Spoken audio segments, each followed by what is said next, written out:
Hello there, and welcome back to episode number 19 of Winning the Division. I am one of your co-hosts, Ryan Smith, alongside former NFL tight end Ben Troupe, former University of Florida tight end, also professionally in the NFL with the Bucs, Raiders, and the Titans. Well, Ben, it is week 16 in the NFL season, and it is rapidly approaching the ending. We only have 2 full weeks left. Christmas is literally the day after tomorrow. Merry Christmas Eve to you and to everyone else who celebrates holidays, Hanukkah, whatever holiday you celebrate around the world. So welcome in to another edition here of Winning the Division.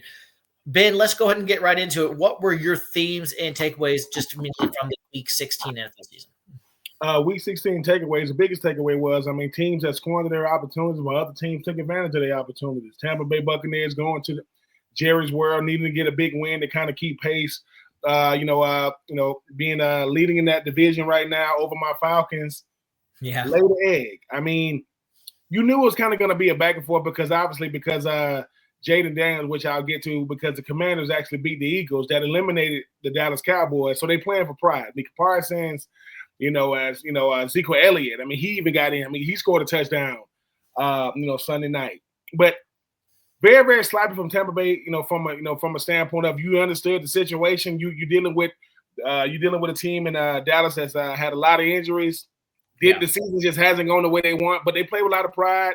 They was able to get a big win. Obviously, Deron Bland make a huge play against Rachaad White to take the ball from him, kind of like seal the win for them.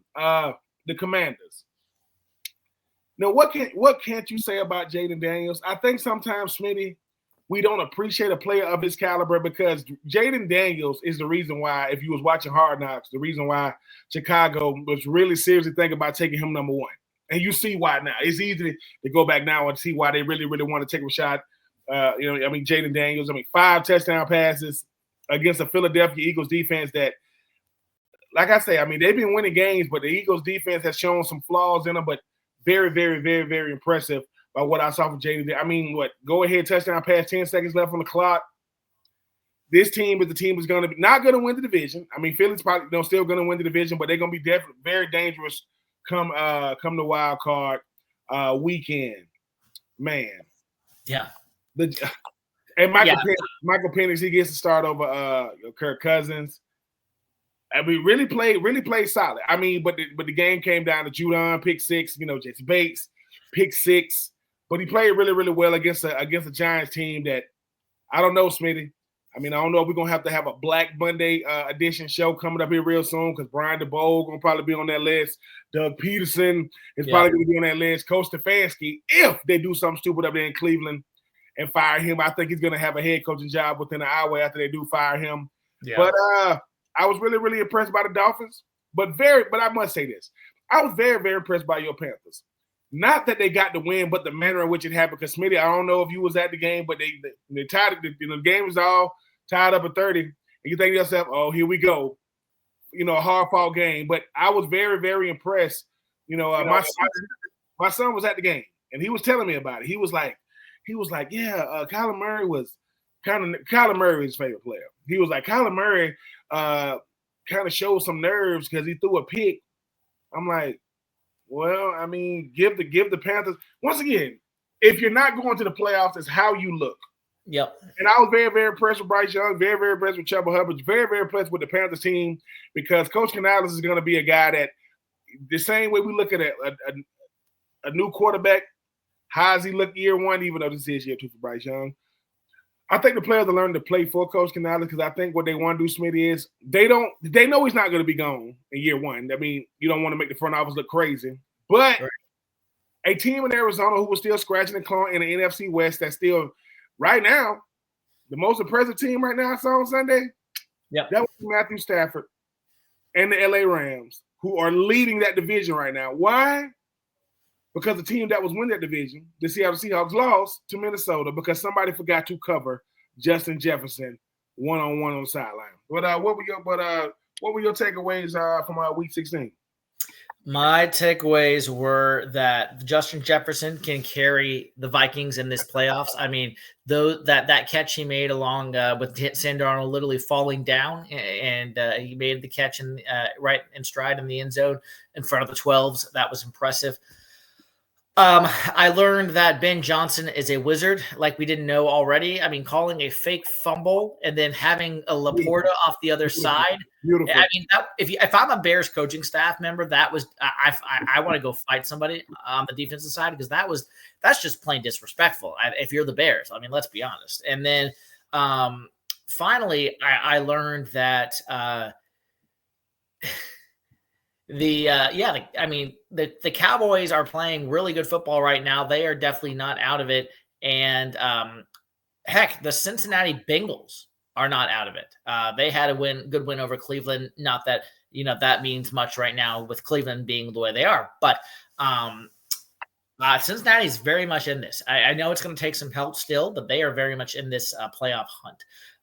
And then a shout out to prayers up to Tank Dell. Absolutely horrific situation with him. We'll talk about him later on, but dislocated kneecap, torn ACL, someone who already had an ACL injury last year, just gut wrenching is not going to describe enough words for that. And someone who you just hate to see go down. And, CJ Stroud was crying on the sideline. It's just an awful scene, unfortunately, for the Houston Texans, for Tank Dell.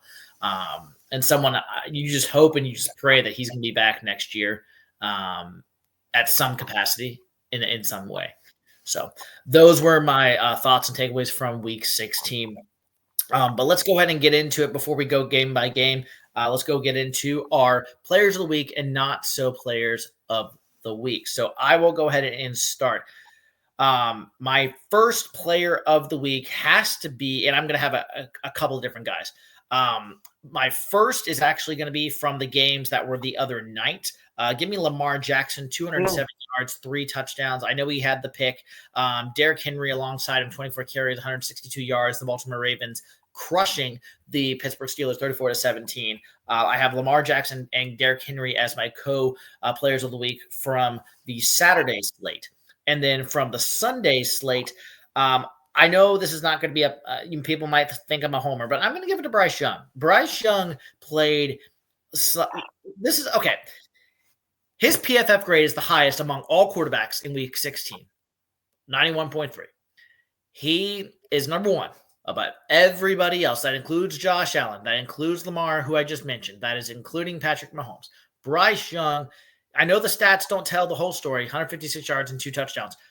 But he was making some throws out there, and he looked like Kyler Murray at one point with a nice 34-yard scramble off to the right side, and then Chuba Hubbard providing support with 2 touchdowns of his own and the winning touchdown in overtime for the Panthers, who eliminated the Cardinals from playoff contention and have a chance to do the same for the Bucs or Falcons over the last 2 weeks of the season. So those are my players of the week. And then my not-so-players of the week, well, your Tennessee Titans. I mean, I know they scored 30, but Mason Rudolph, 3 picks, 2 touchdowns. Yes, he had the 1 touchdown early, but the Titans are just all over the board. They are my one not player or unit of the week. And my other one is, and more so probably, is the New York Giants. You just talked about Brian Daboll and company. At this point, it's like you said, it might just be waiting for him and John Mara to clean house over there in the Big Apple. I mean, they are just an atrocious looking bunch. They need a quarterback in the worst way, and they need a lot more than a quarterback, frankly, if they're going to contend in the next 2 years, in my opinion. I mean, you could have the best defensive line all you want, but if the rest of your situation is crappy, you don't got much. Do you got the best defensive line? No, I just said if you can have a good defensive line. Oh, okay. Not the best. If you can have a good defensive line, but if you have nothing else to write home about, you're going to be in dire straits. And that's where I think the New York Giants are finding themselves as they near and lock in that number 1 pick in the 2025 NFL draft. So I got the New York Giants and the Tennessee Titans collectively as my not-so teams and units of the week.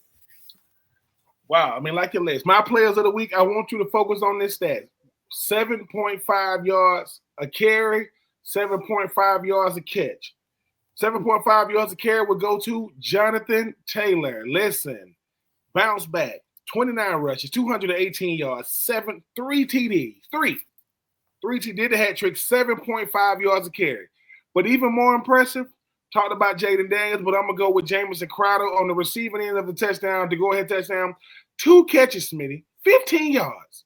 Yeah. 2 touchdowns, 7.5 yards a carry.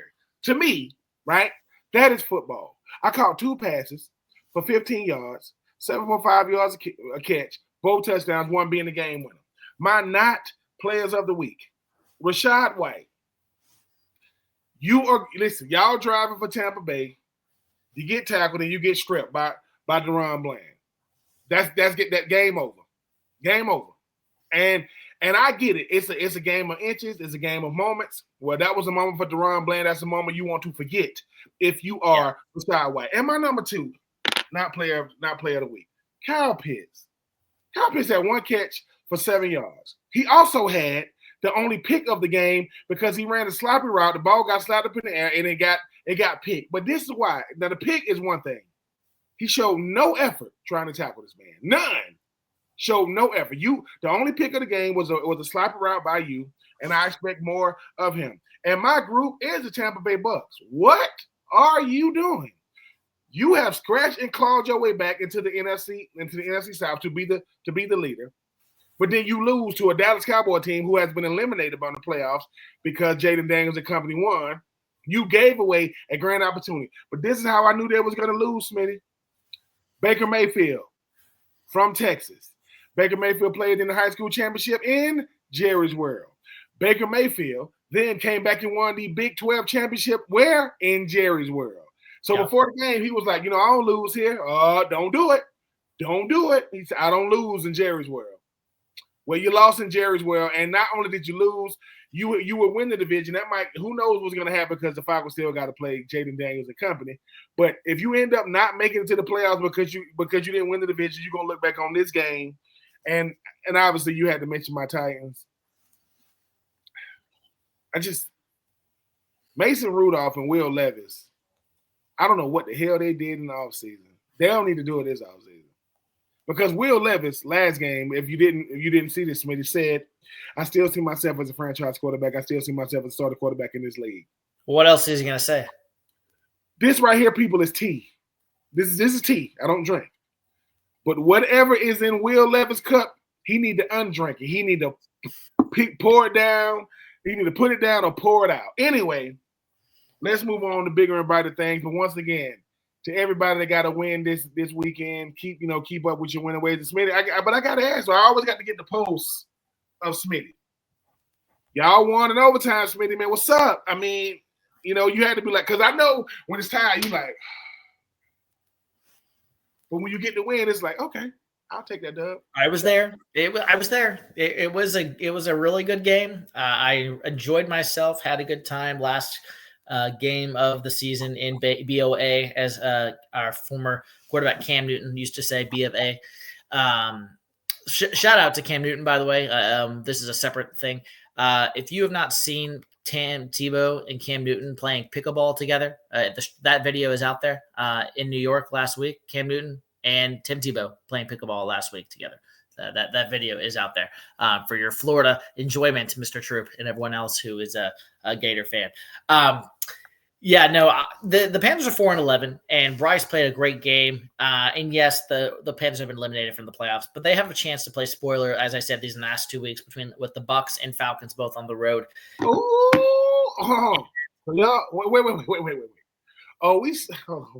I got it.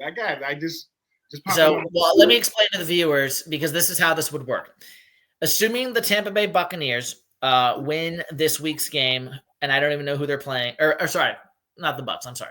Assuming the Falcons lose to the Commanders on Sunday Night Football, even if the Panthers were to somehow beat the Bucks this week, we're sitting in the same position as we're sitting right now, which means the Falcons we're still winning the division, which means it would come down to week 18 in Atlanta. So it's hold on, people. Let me tell y'all something. So when you're trying to decide what you're gonna do for a podcast, a name, or different things, collaboration is the best way to go. No one would have ever thought you could set it up like this. Smitty, Panthers fan. Myself, Falcons fan. Smitty, I don't know if you're born and raised a Carolina fan. I'm born and raised a Falcons fan. I was born and raised a Panthers fan, yes. Okay, so if it does set up that way, that it comes down to the Falcons playing the Panthers in Mercedes-Benz for it all, I would not have it any other way, because no matter what happens, right? If the Falcons lose, I will come on here and say, listen, keep pounding. Shout out to them Carolina Panthers. But let me tell you what Smitty won't say. Smitty said, I want nothing more than to knock the Falcons out, because at least you go into the offseason knowing that I kept a team in my division from winning the division, even though I like nobody in the division not named Carolina. That would be beautiful. Yeah, well, either way, the Panthers are going to knock somebody out, because the Bucks or the Falcons, both of them are not going to the playoffs. So one of them is going to be staying at home. Well, the question is going to be, I mean, the Saints are already eliminated. So yeah, whether it's the Bucks or the Falcons, yeah, that remains to be seen. Okay, let's get into our games from Week 16. I'm just kind of going to group these together so that way we don't take as much time going game by game. What were your thoughts on the Thursday night game, Chargers over Broncos 34-27, and then the Chiefs over Texans 27-19, and Ravens Steelers 34-17? Those were the three games not on Sunday. What were your thoughts on those games? The Chargers and the Broncos is weird because the Broncos control the whole game. I'm still trying to figure out what happened. Like, I think the thing about the Broncos is, I give them a lot of credit for how they've been playing, Bo Nix specifically.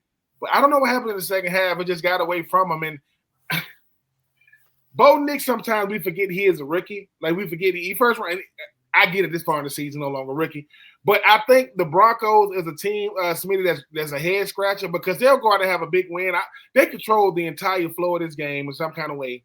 They gave up the game. So shout out to Coach Harbaugh and in the Chargers for finding a way, to get a big win in the in the AFC West. Obviously it's Kansas City, and then we'll see if anybody's going to come out of that division as a wild card, because you're not beating Kansas City. The Texans, and Kansas City. Once again, Kansas City, Andy Reid, in my opinion, has done his best coaching this year. And I'm taking nothing away from these other, because Smitty, he's winning ugly. It ain't, DeAndre Hopkins has been an addition, but he hasn't been lights out. Pacheco, he's back running hard like he always has. The defense is playing solid. But the thing about Kansas City is they find a way to make a play to decide the game every week. Every single week. And they made the Texans look, they made them look, very pedestrian, very mediocre. But that's what Kansas City does. Pittsburgh and Baltimore. I just got one thing to say about this game. What are you looking at, Russell Wilson? Like, what are you looking at? It's a boot. Everybody knows a bootleg is this. If they force the throw, it's a bad throw. You can't force it. You can't see Marlon Humphrey standing. He's standing right there. No, Smitty, listen. The announcer, whoever he was, I know what he was trying to say, but he was like, it's like it's a pick six. They're trying to make out what he's saying. That game will come down to two things. Russell Wilson making a bonehead play, and when George Pickens is not in the game, they have no passing. I don't know what – I've never seen a player mean that much to a passing game. George Pickens not being that Smitty, so shout out to the Ravens. They handed the ball off to Derrick Henry. And I'm going to keep saying this. Josh Allen is the fan favorite for the MVP. Lamar Jackson is the MVP right now. And that's taking nothing away from Saquon Barkley. When you look at what he's doing – I want to say Lamar Jackson got more passing yards. He got more touchdowns.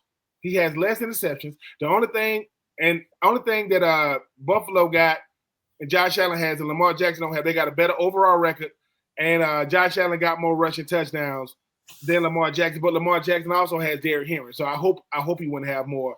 But the Ravens, they picking up steam towards the end of the season. They're trying to end up winning that division. We'll see what happens with them in Pittsburgh. But shout out to the Ravens, shout out to Kansas City, and shout out to them Chargers for, slowly but surely, Harbaugh first year back in the NFL since he left. he's putting together a pretty impressive season with a Chargers team that a lot of people didn't have, big hopes, based off, previous years. Yeah. Then we get to the Sunday slate, and I'm going to go two at a time so we can just kind of group these together. Right. So Panthers knock off the Cardinals in overtime, 36-30, behind Bryce Young and Chuba Hubbard. And then the Rams over the Jets, 19-9, just one touchdown pass in this game. Matthew Stafford to Tyler Higbee. So my takeaway from the Rams game was just a very weird game, in my opinion. A lot of back and forth, a lot of misuse. But the Rams are a team I would not want to play in the playoffs personally, even because that defense may not be Super Bowl caliber, but they're young and they're fast and they're growing. And then for the Panthers, Dan Orlovsky, I think, said it yesterday. He said he has not seen in a long time. The Panthers from week 1 and 2, he thought had absolutely no hope. It was very bleak for the very immediate future and beyond. And now, after yesterday's game, he says not only do the Panthers have a bright future, he is pumped for next year's Panthers team. So your question to you is Bryce Young finally establishing himself as a franchise quarterback in Carolina with this? Is the Dallas game from last week more of an aberration, and the games like the Cardinals game, the close games against the Eagles, the Chiefs, the Bucks, and then we'll throw the wins and the Giants and Saints earlier in there as well? Is that more of the Bryce Young that we've been finally waiting to see? Yes, because the one thing that Bryce Young, no one's going to talk about is Bryce Young is a second-year quarterback having to deal with the I want to say uneasiness, or what's a better word I can use? He's dealing with a first-year coach, Coach Canales, who sometimes it's a byproduct of I got an indecisive head coach that might lead to an indecisive offensive coordinator that might lead to indecisive play calling. I'm not saying that is the case, but he got benched and he handled it like a pro. And since he's been benched, he's been playing really, really good football. Once again, they're winning because of him, not in spite of him. They are in games because of him, not in spite of him. You go back to plays like what he made, like you said, coming out the goal line, coming out, from the goal line, spinning off that sack in the goal line, making that big play to Xavier Legette. Xavier, it's like and once again, and here's the thing. Does he have a solid running game? Yes. His number one receiver is Adam Thielen. Love Adam Thielen. But if your number one receiver is Adam Thielen, who might not have 40 catches, who might not have 500 yards, who might not have 3 touchdowns, that's your number one receiver, and you're being competitive, Smitty. Yeah, I think that's here's the thing. When people say that doesn't matter, remember Jalen Hurts without A.J. Brown? Yeah, remember him with him? So what I'm saying is with Bryce Young, get him some receivers that want to be there, pay him. Not Deontay, not stuff like that. I'm just saying, get him some receivers that want to be there, that buy into what he's doing. Because the thing about Bryce Young, he can deliver the football. And for him to be as small as he is, he don't get hurt a lot. He take care of himself. He's in a lot of places. The injury report is not that. Can't make the club in the tub. Your best ability is availability and durability. He has both. So yes, I think that is the Bryce Young you're gonna see. And I guarantee you we'll never know, but the conversations he's had with Andy Dalton probably has done, helped him leaps and bounds. So, yeah, am I excited for the future when it comes to Carolina? Yes, because the last thing you want Carolina to get is 2 things, players and confidence. Because if they get them, watch out for the NFC South, because this ain't about nothing else but winning your division. That's why we call it this. You can control the NFC South really, really quickly when you look at what's not going on in New Orleans, how up and down Atlanta is, and as you can see, Tampa, they lose the team that ain't even in the playoffs. So, yes, 2025, you should be very, very excited. And then the Rams over the Jets, 19-9. Did you have anything on that game? Matthew Stafford is the most underappreciated football player since he came into the National Football League, because people don't be giving him enough credit. Listen, the fastest 20,000 yards, that was Matthew Stafford. The fastest to 30,000, Matthew. The fastest to 40, Matthew. The fastest to 50, Matthew. I don't know if he's at 60,000, but Matthew Stafford goes out there and plays and wins when no matter who's out there with him. Because guess what? We thought it was going to be the 49ers division. It wasn't. Then it was Seattle. It's not going to be them. And just chugging it. Arizona was playing with, and who chugging along? It's going to be a wounded, because they've been wounded. Cooper, Kupp, Puka Nakua, and they kept chugging on. Why? Because Matthew Stafford is the mainstay. Shout out to the Rams. Sean McVay going to probably walk away winning the division in 2024, and they've had a catastrophic season. I'm gonna say the same thing you said, Smitty. I would not want to have to play them. And guess what? If you do have to play them, you're going to have to come to them. They're going to get to host the game because they're going to win the division. Shout out to the Rams. All right, let's go to the next two games. Commanders over the Eagles, 36-33. Jaden Daniels delivers the game-winning touchdown, and I played against him in fantasy this week and lost because of him. That's another separate conversation. And then your Falcons, 34-7 over those hapless New York Giants as they cruise towards that number one pick and about to be on the clock. Kenny Pickett comes into the game because Jalen Hurts get hurt and still has a good game. Saquon Barkley has a monster game, 2 touchdowns, and it wasn't enough. Jaden Daniels, man, what he does the best is he's very, very smooth in the pocket, and he's cool under pressure. 5 touchdown passes? 5? Seriously? If you are Jalen Carter, if you are Nolan Smith, Jordan Davis, Nakobe Dean, Chauncey Gardner-Johnson, you're saying to yourself, dude, that's a rookie over there. And we supposed to be able to – we got Saquon, A.J. Brown, Devonta Smith. And I was very, very impressed with how he kept his poise, moved him down the field. As I mentioned earlier, Jameson Crowder, 2 catches for 15 yards, 7.5 yards catch, 2 touchdowns, go-ahead touchdown catch with 10 seconds left in the game. Shout out to the Commanders, who are going to be a very, very very, very dangerous wild card team. Going to the playoffs. My Falcons handle business. From start to finish. I give Kirk Cousins a lot of credit, understanding that he didn't want to lose his starting spot. But for those of you who are feeling sad for Kirk Cousins has made $90 million this year.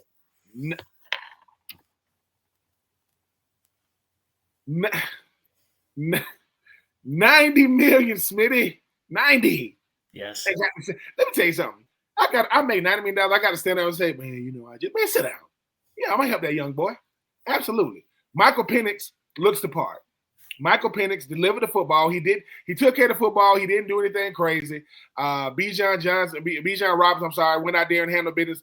Judon, in the law office of Judon and Bates, 2 pick sixes. So while Jameis Winston said he want the Lord to deliver him from pick sixes, well, Giants. You know what? The Giants and the Jets, they should just cancel their last game and just play each other. Because I don't know who worse right now. The New York football Giants. It's pretty bad. It's a toss-up. But my Falcons, they get a big win against a team they needed. They should have taken care of business with. And now with 2 games left, who would have ever thought that the Carolina Panthers would control the destinies of both Atlanta and Tampa Bay the last 2 games of the season? Crazy.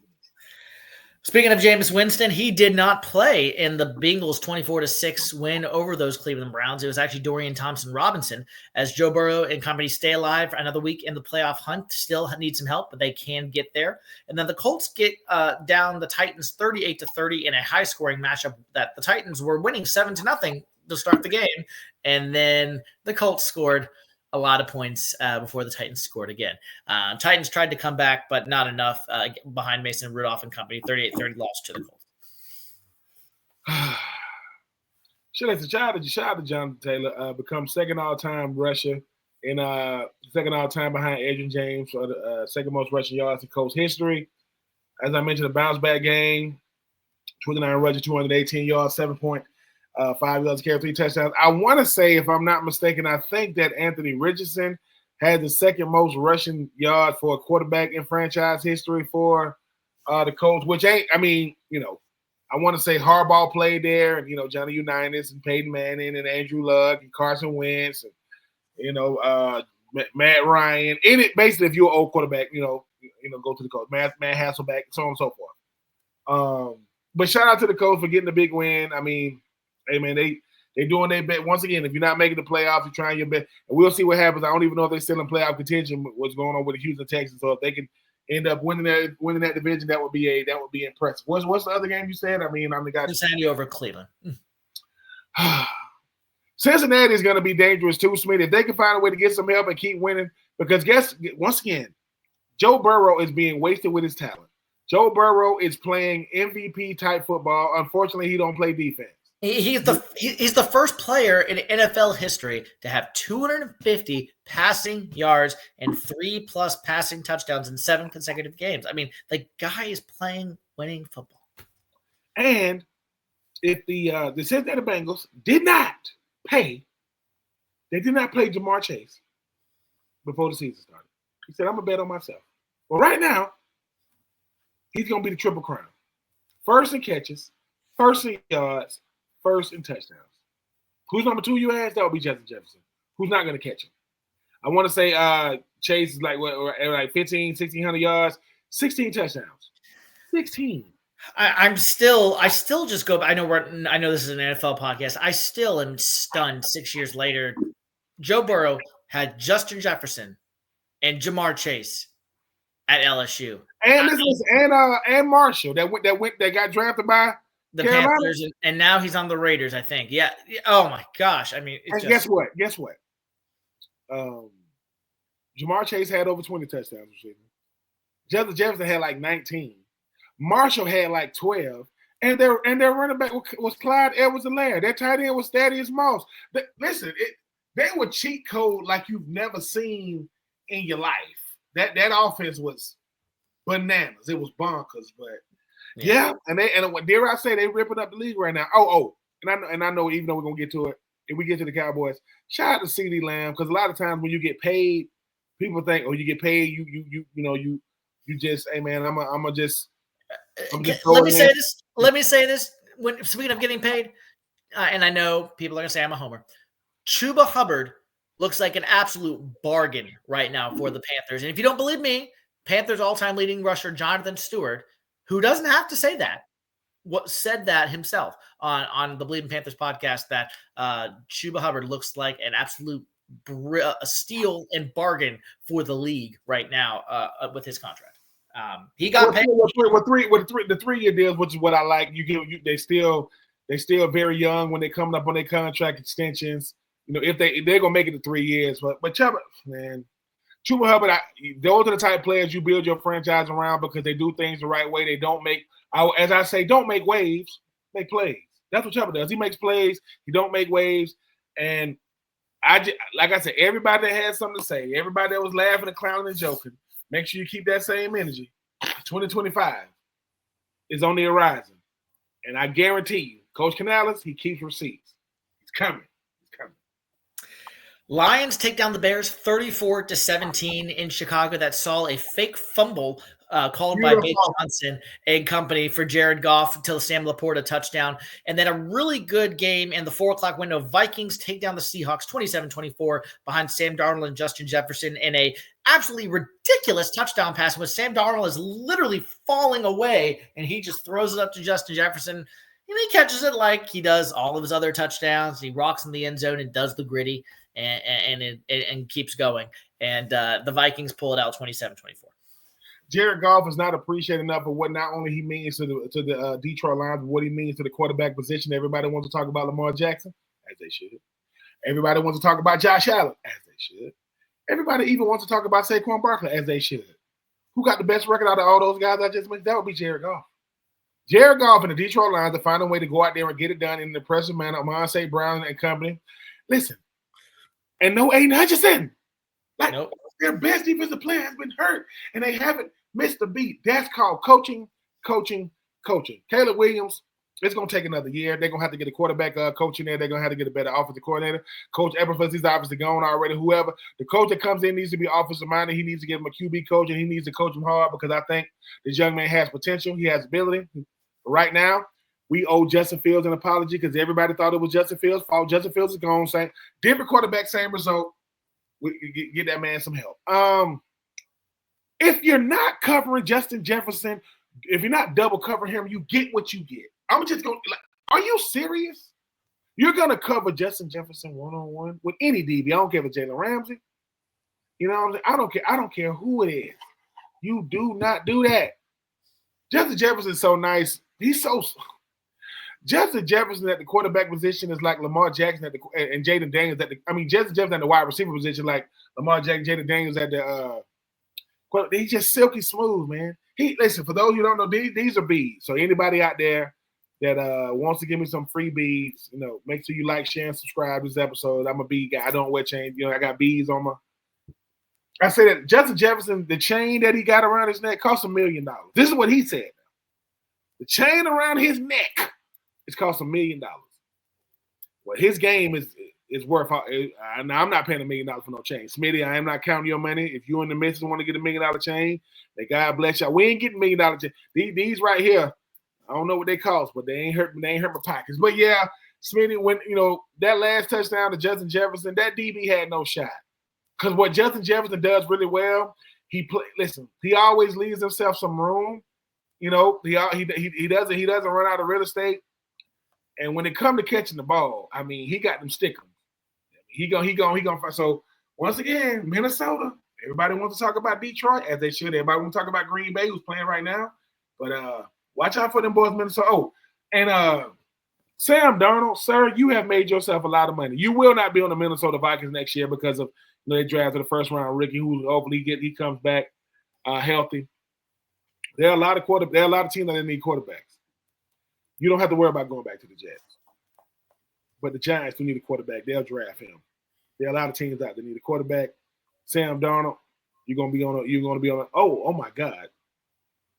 There's a team in New Orleans that need a quarterback. I'm just saying. Yep, Derek Carr not expected to be back this year in New Orleans. There's a team in Vegas that need a quarterback. The New York Giants. The New York Giants, the New York Jets. There are a lot of teams that need quarterbacks right now. But Sam Darnold, I am very, very, very, very proud of the player you have. I knew you could be. It just you need the right situation. And it definitely helps when you got Jordan Addison on one side and that bum. What I'm saying, Justin Jefferson on the other side. But shout out to the Vikings. So this is my question. So before we move on, Mike Sando, who writes for The Athletic, he has his Pick Six column every Monday. If you read it, you should.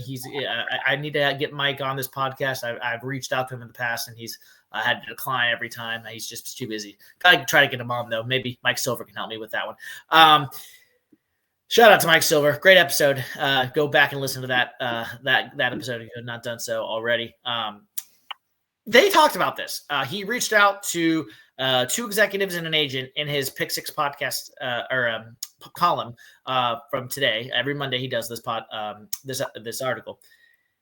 And they talked about having Sam Darnold on the Vikings next year, Ben. And I think they all disagreed.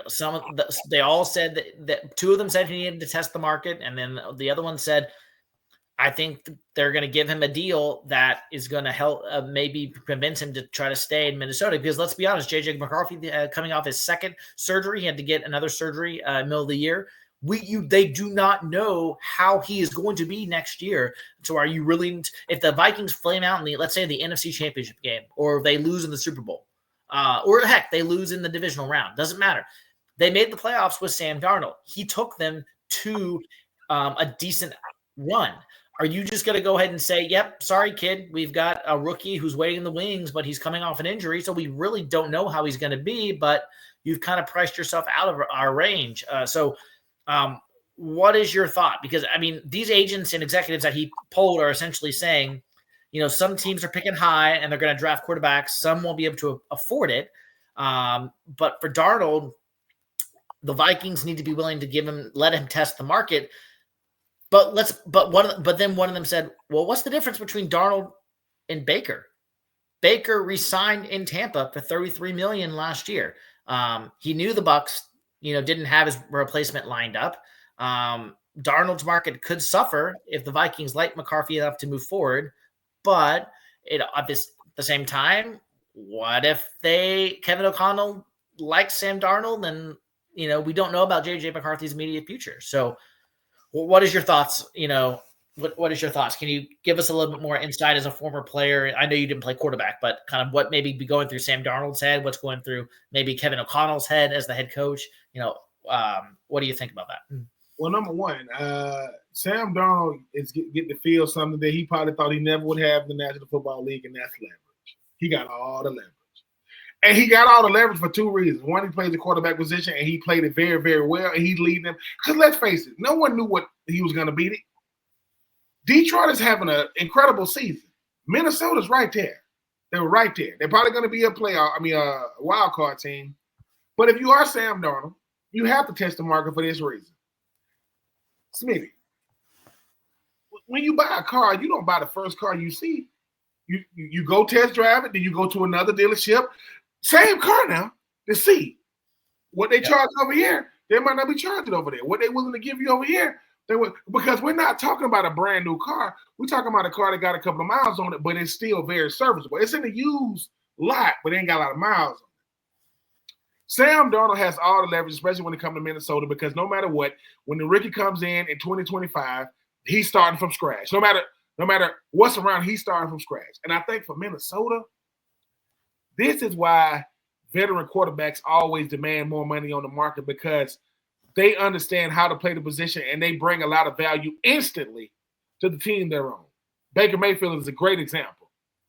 Baker Mayfield signed for $100 million is a bargain. Quarterbacks now getting 30-something million a year. That's when you're giving defensive ends, right? Depending on left tackles. So Sam Darnold is going to get a big payday. But here's the thing, though, Smitty. If he does come back to Minnesota on a big payday, does that mean that are they gonna? Now let me give you this scenario. Do they Jordan Love the rookie? Because if Sam Darnold is your guy because you gave him the money, does the rookie be your safety valve and the quarterback in waiting? Because that's kind of what Atlanta wanted to do with Kirk Cousins and Michael Penix, but it didn't work out that way.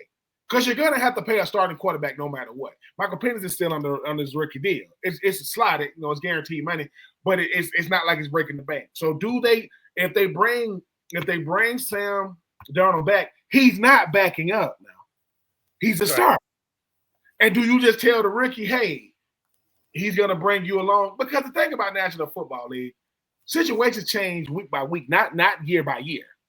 I'm going with hot hands. So I do think the worst. Listen, three people that's loving the situation. Don't know if Sam Darnold's married. If he is, Mrs. Darnold is loving this. Sam Darnold is loving this, and his agent is loving this because they have all the leverage right now. Even if they test the market, they're going to demand a lot of money.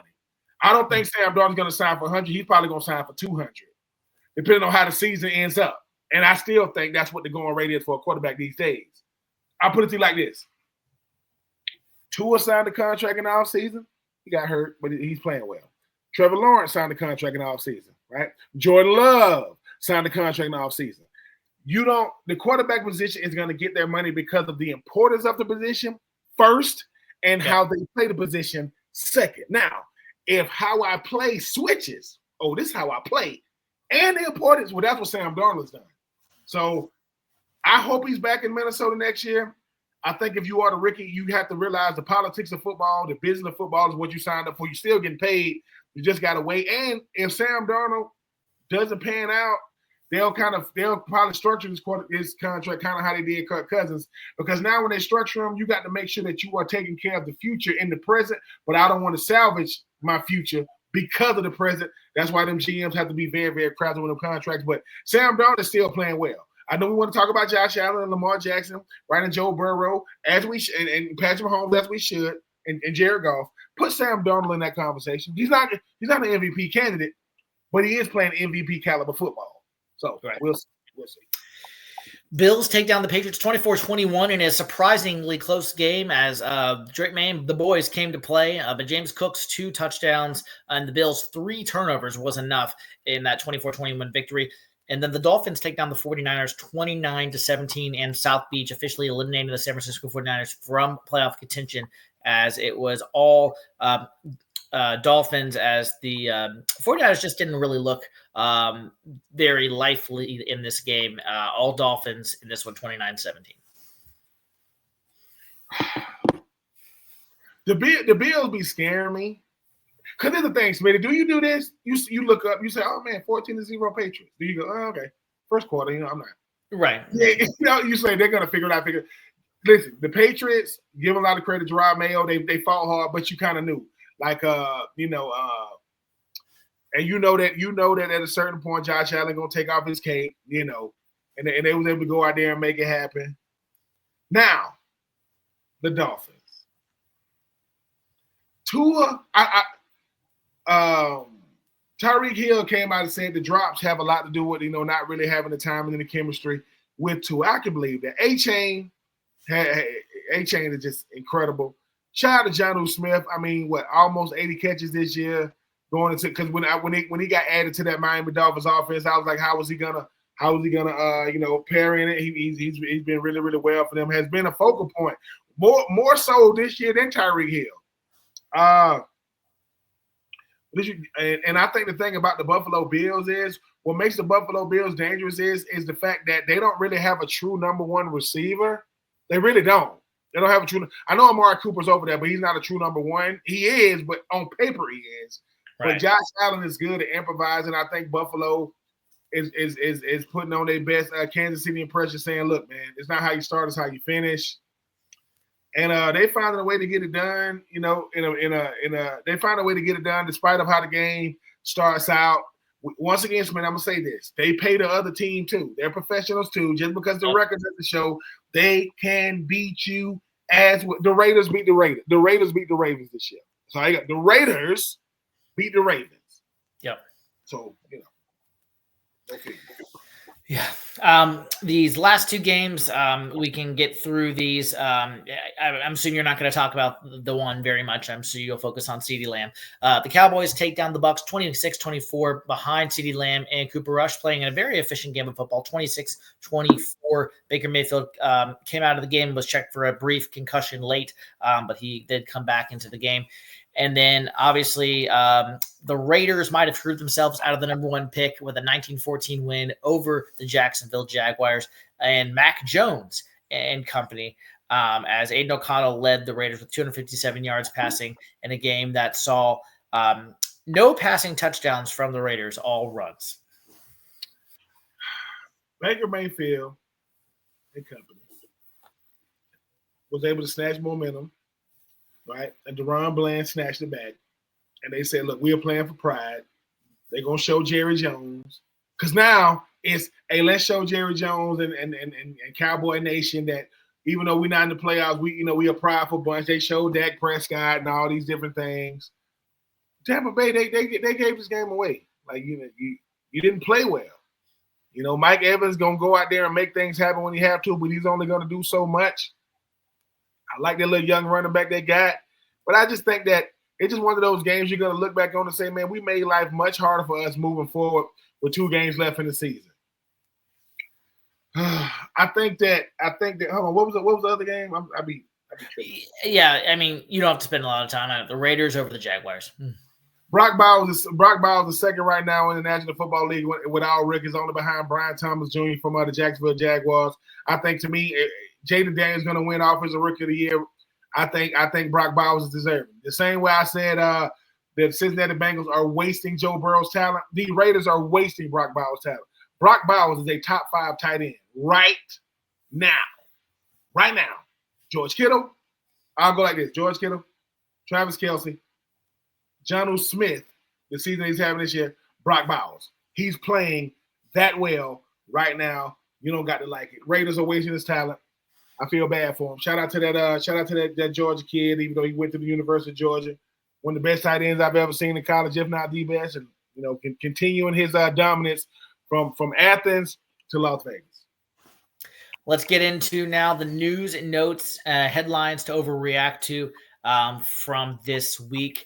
The Deontay Johnson show rides on as he is now in Houston to replace Tank Dell, who is out with a torn ACL and dislocated kneecap, out for the season. Like I said that earlier.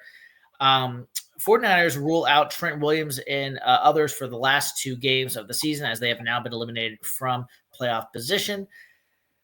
Aaron Rodgers teases being released by a teenager. As maybe the New York Jets might be releasing him this offseason. We'll see what happens there.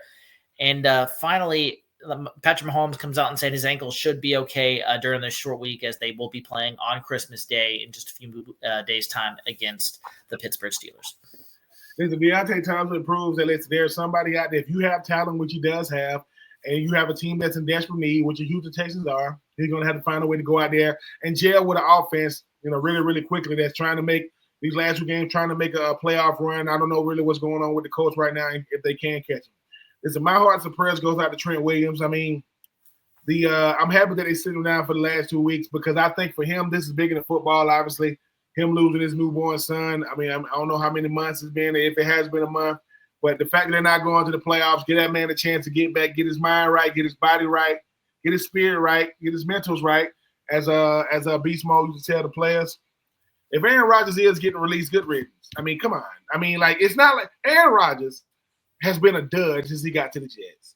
He has. He got Netflix specials now talking about how, he's really, really good. If I got to tell you the type of person and player I am without somebody else telling you the type of person, I'm probably not that. I don't know Aaron Rodgers. He's obviously a first ballot Hall of Famer, but he hasn't been good for the Jets. He just hasn't.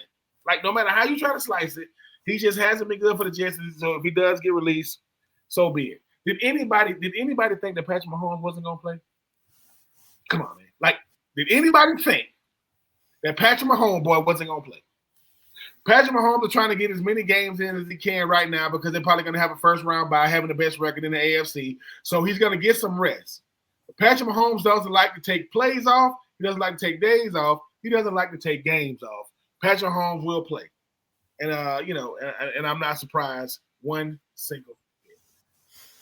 All right, well, let's get into, instead of my overreactions this week, I figured we would replace that with some playoff predictions and making our NFC, AFC standing. Let's predict these final 2 weeks and get a playoff format here. I know we'll just kind of keep it simple. So I'll tell you all the teams that are in the playoffs right now if the season were to end today, and the teams in the hunt, and then we can just go through and say who we think is going to be in the playoffs for each of the conferences. So we'll start with the AFC. Currently, the Chiefs are number 1 seed overall. I think they've already clinched their division. They are going to be in fight for that number 1 seed. Buffalo Bills winning the AFC East also as well. As the number 2 seed. Pittsburgh, number 3, clinched a playoff spot as of now, but they have not clinched the division. Houston Texans have clinched their division at the number 4 seed. And then Baltimore has clinched a playoff spot at 10-5. So those are the top 5 seeds in the AFC that have been clinched in some capacity, at least all going to the playoffs. Some have clinched the division. If the playoffs started tomorrow, the Chargers and the Broncos are the 6th and 7th seeds respectively. So how I think this will play out, I think the Chiefs, Bills, and Houston obviously will be in the division from those divisions. I think my gut tells me that I think coming down the stretch, looking at the last 2 games, the Steelers play the Chiefs. I think they're going to take the L. And then they play Bengals week 18. I'm going to say the Steelers are going to lose 2 straight to end the year. So I think the Ravens are going to take this division and replace the Steelers at the number 4 seed, dropping the Steelers to the 6th spot, and then, to the 5th spot. And then that leaves the Chargers, Denver. I'm going to go bold. I'm going to say Cincinnati finds a way to get in as the number 7 seed. I think they're going to sneak in. And then I say the Chargers will be the 6th seed. And the Broncos are out. I think Bo Nix and company, great season, but I think they're going to come up just short. Chargers play the Patriots this coming up week, which I think they will win. And then they finish week 18 against the Raiders, which I think they will win as well. And so while the Broncos ironically play the Bengals this week, which I think the Bengals are going to win, and then the Broncos play the Chiefs in week 18. So even if they win that game, that still might be enough for them. So I'm going to say the Bengals sneak in as the 7th seed. So my 7 AFC teams: Chiefs, Bills, Steelers, Texans, Ravens, Chargers, and Bengals instead of the Broncos. Yes, I mean, man, it's hard to dispute any of that. I mean, Chiefs, yes, Bills, yes, Texans, yes. I do think that the Ravens will end up winning the division for the AFC North. I do think Pittsburgh does slide to the 5th slot. I do think the Chargers, because of being coached by Harbaugh, they will end up in the 6th spot. The Broncos are going to make it interesting, but I think the Bengals already said, look, we're going to get the help that we need. We just got to win out. I think they are going to win out. I think the Bengals will sneak in. I think the Bengals are going to be the most dangerous team because, once again, the Bengals have spent the entire season scratching and clawing to try to make sure that this defense, which hasn't lived up to the billing, I think Hubbard, if I'm not mistaken, is out for the year. I think he might have tore something on the touchdown pass that he caught. But I think that yes, I do agree. Chiefs 1, Bills 2, Texans 3, Pittsburgh. The Ravens 4. Then you go Pittsburgh 5, Chargers 6, Bengals 7. And like I said, with the Bengals getting in, be on the lookout, Smitty, because like I say, no one wants to deal with Joe Burrow, T. Higgins, Chase. They got a Chase at receiver, and they got Chase at the running back position. They said that Joe Mixon going to the Texans was going to be hard for him. Nope, they picked up right where they left off, even though they're going to have to sneak in that last playoff spot, but I do got them with the 7th spot. Let's sneak over to the NFC now. Detroit, as the number 1 seed, has clinched the playoffs, but with that division being ridiculous, they have not clinched the division as of yet. The Eagles, number 2 seed, has clinched a playoff spot. The Rams, number 3 seed, Falcons, number 4, Minnesota, number 5, has clinched a playoff spot as well. Green Bay, number 6, Washington, number 7. And then in the hunt, we have the Buccaneers, the Seahawks are the only 2 in the hunt. And I apologize, I forgot to say in the hunt, along with the Bengals and the AFC, was the Dolphins and the Colts were the other 2 in the hunt. I did forget to mention that, but I do think the Colts and Dolphins are going to be fading down the stretch, unfortunately. So I don't think those 2 are going to matter, unfortunately, in the AFC. So the NFC, I do think the Eagles are going to win their division. I think they will finish as could be the number 1 seed, could be the number 2 seed. I'm not sure how that's going to play out. If I had to predict, I think Detroit's going to win in San Francisco in week 17 coming up. And then week 18, the Vikings-Lions play. And good Lord, that's going to be a great game. That might be Sunday Night Football for week 18. I don't know which it's going to be, but that could very well be it. I'm going to say the Vikings take down the Lions in the season finale. And depending on how the Vikings do in week 17, which they play in real time, we're looking here, they play the Packers.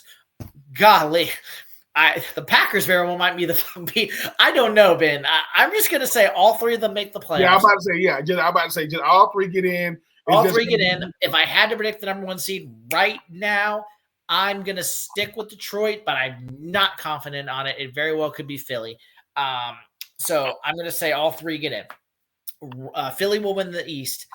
The West, I think, is going to be the Rams. They are playing too good right now, and Seattle is fading down the stretch. So I have the Rams winning that division, securing the number 3 seed. Minnesota, Green Bay, we talked about it. Washington, I think, is going to beat Atlanta. This coming up Sunday Night Football. And then they finish week 18, I believe, is the Eagles once again, if I'm not mistaken. No, they play the Cowboys. I think they're going to find a way I think they'll split in those 2 games. Cowboys will find a way to win the last game, but I think that won't matter. The Commanders will get in with just winning one of those games. They will get into the playoffs in their first time in 20 years. If Jaden Daniels can do that as a rookie, very impressive if he can do that. And then that means in the NFC South, I think Atlanta is going to lose to the Commanders, and I think the Bucs are going to lose to my Panthers this coming up week, which means the showdown in week 18. I think the Bucs will beat the Saints in week 18. And I think your Falcons are going to get ruined by Bryce Young. I'm sorry. I got the Bucs going to the playoffs in the NFC South, and your Falcons are going to lose barely. I think it's going to be a classic game down in the Superdome. The Falcons did beat the Panthers back in Week 9 or 8, whatever that was, in Charlotte. So I think they're going to get their revenge in Week 18 and get keep the Falcons out of the playoffs. So give me in order, somewhere in this order: Detroit, Philly, Rams, Bucs, Vikings, Packers, and Commanders. That leaves the Seahawks and the Falcons both on the outside looking in. I do have the Lions. I do have the Lions at number 1. I do have the Eagles number 2. You mentioned the Rams. The Falcons is a question mark. The Vikings will get in. The Packers will get in. So you're going to have 3 from one division. Definitely getting. I got Packers probably end up. It's going to be a mixture, but I do think that the Vikings will be in the 4th seed. The Packers being the 5th seed. The thing about the Commanders is this.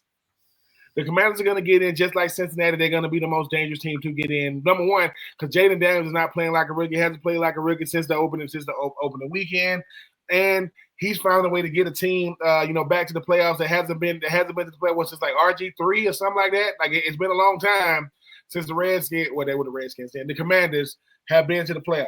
Now you bring up something interesting. Here comes the drama. The Panthers are my drama. Because one, they play, they get to play the Falcons, and they get to play the Bucs.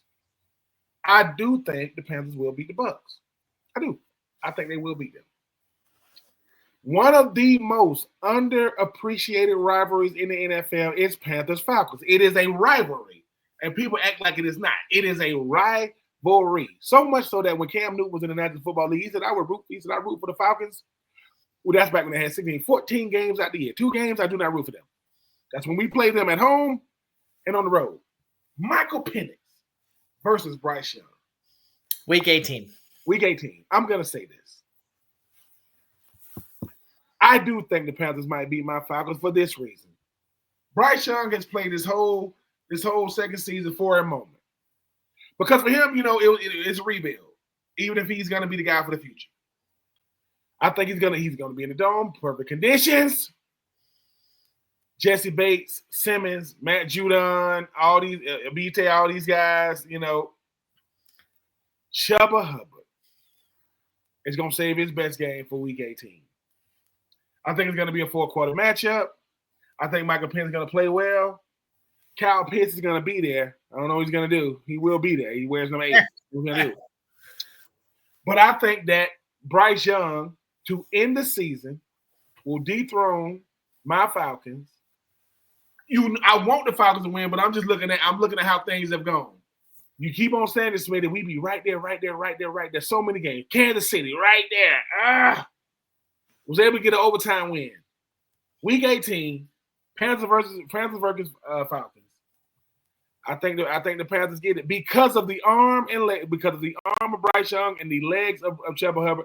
And one thing I have been saying that I need to say, these 4-3 players that's playing in a 3-4 defense have found a way to jail with it, because winning is the only thing that makes things jail. So yeah, I do think the Bucs end up getting in, because I think the Falcons squandered this opportunity because they were playing around in the middle part of the season. Now you're scratching the claw. If it comes down to a guy that got big, think about this. That would mean, if that does happen, if Carolina does beat my Falcons, they'll make it in. That would mean that Carolina will be responsible for a head coach getting fired, Dennis Allen, right? A quarterback getting benched, right? And released, Daniel Jones, and you will keep the Falcons from going to the playoffs. That's some highlights for your behind with a 2025 season that's going to be and the Cardinals. So yeah, man. I listen. Basically what I'm saying these last couple of weeks, whether it's Cincinnati in the AFC, or it's the Bucs and the Falcons in the NFC, even though the NFC North, you know what I'm saying. When you talk about Detroit. When you talk about, Minnesota and Green Bay, I am looking for chaos these last 2 weeks of the season, brought to you by no other than first name Bryce, last name Young, wearing that Carolina blue. I hope they wear that two-tone, that all blue they be wearing. That's smooth. All black. Smooth. Before we get into our Week 17 preview, top 5 games to watch, I wanted to just go over something with the draft ever approaching. It seems like we as fans don't appreciate this. So, someone, or maybe we just don't know as much of a. We don't know because we didn't play in the league, but thankfully my co-host did play in the league, and he is all about winning the division, or not winning the division, because you can only win the division to get in the playoffs, guaranteed. If you don't, you're leaving it up to chance. So, Mr. Troupe, I'm going to ask you this: for the teams that to be up at the top of the draft order, as we near the draft very soon, the New York Giants, the Oakland or Las Vegas Raiders, the Tennessee Titans, the New England Patriots. I can go on. Cleveland Browns, New Orleans Saints, yada yada. But I'll just give you the Raiders as my example. They won this week, and they dropped down in the draft order from number 2 all the way down to number 6. A lot of people are saying, well, the Raiders, they kind of screwed themselves getting a quarterback now at number 2, and they're just dropping down in the draft order because they're winning games. Well, the general manager has to play this, Tom Husko and other general managers out there have to play this funny game of, the players on the roster don't care about your 3-year plan. And on the other hand, because they want to win. And on the other hand, the team has to look out for their long-term interest in the future. And they also want to be able to position themselves in the best position possible in the upcoming draft. So as someone who played in the league, can you give us a mirror behind the curtain, what is that like from a team who on a losing side of things? You're not going to the playoffs. Every game you win, you're going down in the draft order, and that may affect, especially a team like the Raiders who need a signal caller long term. What is that? Does this win, for example, snap a 10-game losing streak for the Raiders? Are the players saying today on Victory Monday, man, we lost 4 draft slots, but with this win, we might not be able to get the quarterback that we want? Or no, we won a game. We won the first time in 10 weeks. Like, this feeling is amazing. I want to do this again for the last 2 weeks, even if we're not going to the playoffs. How does a team kind of juxtapose that, and how do teams view that? Well, teams can view it however they want. Players work on the first floor. All we can control is what happened in between them lines. And when you start talking about dropping down 4 draft slots, that has to do with the fact that you cannot build a culture without winning. Cultures are not built in places where you lose all the time. As a person that was out there with the Raiders when they had Jamarcus Russell and Darren McFadden and D'Angelo Hall and the Asamoah, and they were losing. I think the thing about the Raiders is they want to try to get back to a winning culture, because when I win, one, that makes 2 things attractive. That makes rookies that come in ready to play, and looking forward to playing, and the free agents want to come. Remember, we talked about a man by the name of Sam Darnold who was going to test the market. So people keep thinking, hey, man, we're not going to be able to get our quarterback. Your quarterback might not come in the draft. Sometimes it might come in free agency. Because the thing about the Raiders is the Raiders they need a lot of help. Let's just put that out there. But, right. Smitty, think about this. And I'm also saying this in general, not necessarily just the Raiders. Yeah. But how can I create a culture when all we doing is losing? If you are Brock Bowers, who just came, who should be my, who to me he's not going to win Offensive Rookie of the Year, but he's definitely one of the top rookies in the league, if not the top rookie, not named Jaden Daniels. He's coming from Georgia, where he won back-to-back national championships, haven't lost a lot of games, won SEC championships, John Mackey Awards. All these things. And now he just lost 10 games. So he finally made it to the bigs, and he's losing. And not only is he losing, he wins so rare that it's like, dude, I can't remember the last time we won. Yeah. So I think that while upstairs always has a strategy, upstairs has a plan, downstairs executes the plan. And the best way to execute the plan is to win. Antonio Pierce, who is the head coach of the Las Vegas Raiders, no Max Crosby, no Devontae Adams, who went on to the Jets. I am trying to establish a winning culture. And the only way I establish a winning culture is to win. So, yes, they're going to move up and down. I get it. And people say, man, you messed up your draft stats. Let me say this again. Caleb Williams was the number 1 overall pick. Did he help improve the status of the Chicago Bears? No. Jaden Daniels did. Bo Nix did. And it's a crapshoot, right? When you talking about the draft. If I'm waiting, bad teams, consolation prize is getting good players, from college. But the problem is those good players are going to a bad team. So you're still gonna have to build no matter what. So yeah, I've never been a Brian Flores, former coach, of the Miami Dolphins, when he had Tua Tagovailoa, they was trying to tank games. Well, the owner upstairs wanted him to tank games. Brian Flores didn't want to tank games. So how do you tell players who got to the highest level try to lose? Because you want us to lose now so we can win later with a better player? No. Why? The Detroit Lions had Barry Sanders, they didn't win. They had Megatron, they didn't win. Right? They didn't win. Jared Goff switches and comes over too. Now they got the best. They got the best record in the NFC. Got a shot to have the playoffs come through Detroit. It takes time, Smitty. But if Smitty, if you got a job in the National Football League upstairs and you walk into a meeting, a staff meeting, they say, "Hey man, we're gonna tell the players to tank." You're gonna say, "What?" Because here's the thing: they're not gonna do that, by the way. But if you want the players to tank now for a better draft pick, but you want them to play well next year to not be up high, that's confusing. That's confusing. So, yeah. So players, first floor, control what you can control upstairs. That's why you upstairs. Nothing against y'all, but a lot of y'all don't know X and O's. Y'all know business. Well, I know football. Put me out there. Let me try to control the fate of the game by going out there and trying to make plays. Y'all go up there and make transactions. But if the quarterback that you want is in the draft, we have to be farther down in the first round. They have this thing called moving up. Do your job. Find a way to move up, get the guy that you want, and hopefully he helps us get to a better situation. Because right now, the Raiders haven't had nothing to go home about for a long time. The Raiders and the Dolphins and the Texans and the Commanders. It's a lot of teams in the same boat. But no, Smitty, I would never ever be a fan of trying to lose in hopes that we win later. Let's try to win now and win later, even if we win in late in the season to get there. Okay. All right, well said. I will hope that provided some behind-the-scenes clarity to some of our listeners and fans and those who may be interested in that sort of talk. And we'll have another draft episode specialty as we get closer to the draft. We'll talk more about prospects and things of that nature. But now let's get into it. Our Week 17 preview, top 5 games to watch, and of course a toilet bowl if we do have one.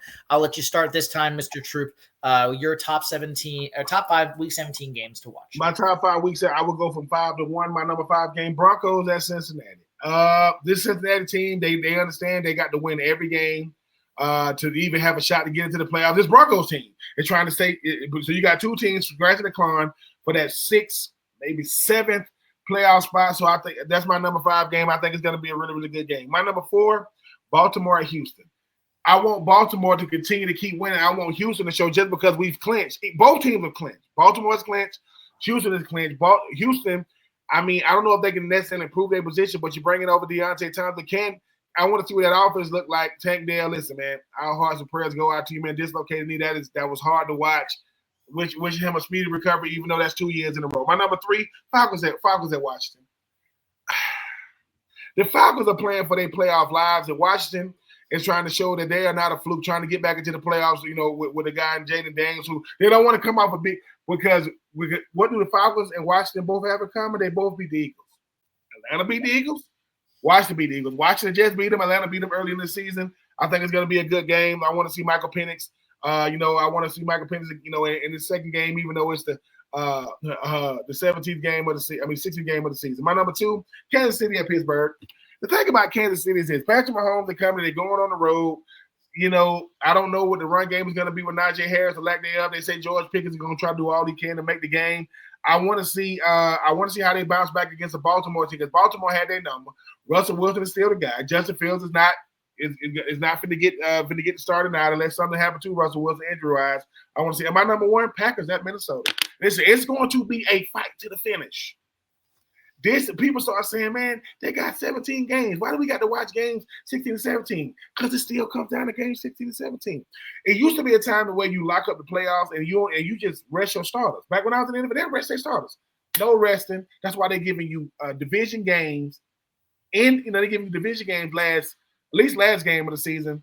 So yeah, Packers, Minnesota 1, Kansas City, Pittsburgh 2, Falcons, Washington 3, Baltimore, Houston 4, Broncos, them boys from the nasty natty, number 5. I'm not going to do a toilet bowl game because there's too many to go around. because the Jags are playing somewhere, Tennessee is playing somewhere, the Jets are playing somewhere, the Browns are playing somewhere. That's crazy. Yeah, I'll give it to you first. My toilet bowl is the two teams you said first. The Titans are playing the Jaguars in Jacksonville. That's it. They're playing each other. Titans, Jaguars this week in Jacksonville. Please watch it if you are a fan of those two teams, or don't. I'm sure they don't want to. That is my toilet bowl of the week. Titans, Jaguars. Number 5. My number 5 is just like your number 5, but slightly different. But two very similar recorded teams. Cardinals at the Rams. Cardinals eliminated from playoff contention, but can they bounce back against the Rams and kind of spoil the Rams season a little bit out there in SoFi is my number 5. My number 4, this is going to be pretty similar to your order. Chiefs, Steelers.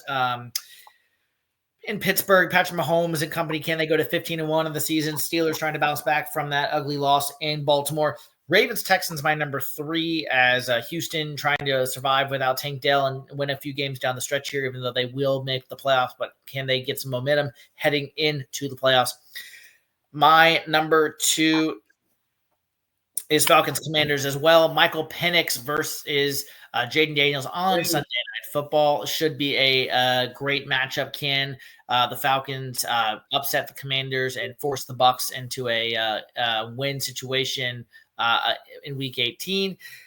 And then my number 1 is your number 1, Packers versus the Vikings. It's going to be a slugfest. It's going to be a knockdown, drag-out fight. Jordan Love, Sam Darnold throwing haymakers to Justin Jefferson and whoever the Packers 6 receivers are. Jordan, Christian Watson, Romeo Doubs, Ontavian Wiggs, Tucker Kraft. See, they've got like 6 receivers out there. Great matchup in the NFC North.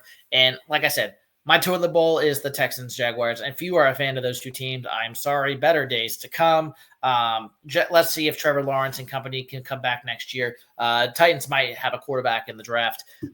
We'll see. The other toilet bowl that I failed to mention, if you are entertained in watching the Raiders and the Saints down in the Big Easy, you can watch that one as well, as the Saints are getting blasted 24-0 as we end this podcast to the Lambeau leaping Packers there in Lambeau Field. But anyway, keep letting us know what you like, what you don't like. Let us know in the comments, rate, review, subscribe. As always, you were either in the division or you are winning the division. This is Ryan Smith, Ben Troupe, and Win the Division podcast, episode number 19. We'll be back once again next Monday for another episode of Winning the Division. As we get closer to the draft, we're going to do some episodes regarding the draft, the offseason. We'll preview all 32 NFL teams for 2025 in the offseason. And as the draft gets closer and as we know more such things in this offseason, we'll do our playoff predictions as after the field has been set, and we'll say who is going to win the Super Bowl, who is going to go all the way and bring home that Lombardi trophy. And then there's we're going to keep bringing on guests, some people in the works. We'll see what happens there. But if you haven't listened to past episodes, please do so. As I said, rate, review, and subscribe wherever you get your podcast. And thanks again for all that you do. And everyone have a happy holiday. Merry Christmas. Happy, yes. Wherever you celebrate. And we thank you so much for tuning into Winning the Division. Keep listening, keep subscribing, keep rating and reviewing, leaving us comments. We very much appreciate it. We'll see you next time. This is Winning the Division.